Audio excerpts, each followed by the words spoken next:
नमस्कार दोस्तों। नोएडा में व्याप्त भ्रष्टाचार, नोएडा अथॉरिटी में, उसका एक बहुत बड़ा उदाहरण हमें खुद नोएडा के टॉप बॉसेस ने बताया।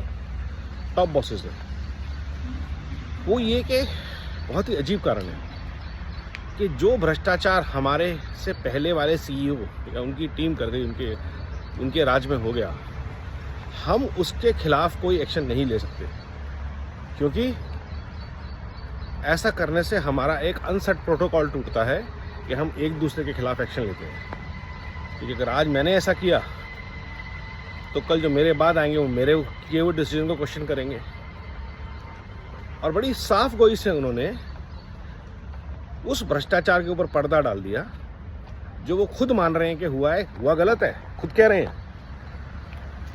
नोएडा का पूरा जो टॉप बॉसेस हैं, प्लानिंग से लेकर के, लॉ से लेकर के, सीईओ ऑफिस से लेकर के, सब लोग बैठे हुए इस मीटिंग में और अपनी कुर्सी की गर्मी वो हमें दिखाते हैं कि आपको समझ नहीं आ रहा है, ऊंची आवाज में बात करते हैं। जबकि समझ गए हैं कि कागज गलत है, भ्रष्टाचार हुआ है, गलत नक्शे पास किए गए हैं, गलत तरीके से सैंक्शन प्लान को चेंज किया गया है।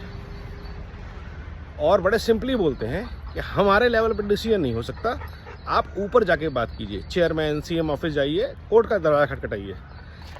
लेकिन हमारे लेवल पे अगर हमारे में से किसी ने भी भ्रष्टाचार किया है तो हम आपस में जुड़े हुए हैं, हम किसी के खिलाफ एक्शन नहीं लेंगे। तो मेरा सवाल ये है कि जब व्याप्त भ्रष्टाचार सबको दिख रहा है, सबको पता है, और उसके खिलाफ एक्शन नहीं ले पा रहे हैं, तो क्या उनको भी भ्रष्टाचार में लिप्त माना जाए?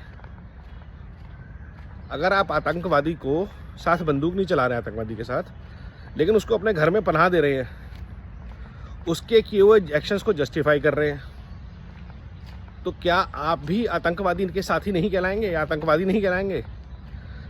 अफजल गुरु तो कार लेके नहीं घुसा था ना पार्लियामेंट में, उसने सिर्फ मदद की थी, और ऐसी ही मदद सारे आतंकवाद के साथी करते हैं।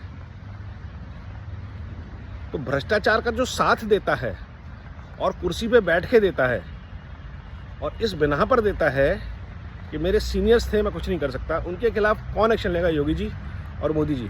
आपसे सवाल सबसे पहले है। और बाकी एक आईएएस लॉबी से क्वेश्चन है कि कब तक आप एक दूसरे को बचाते रहेंगे?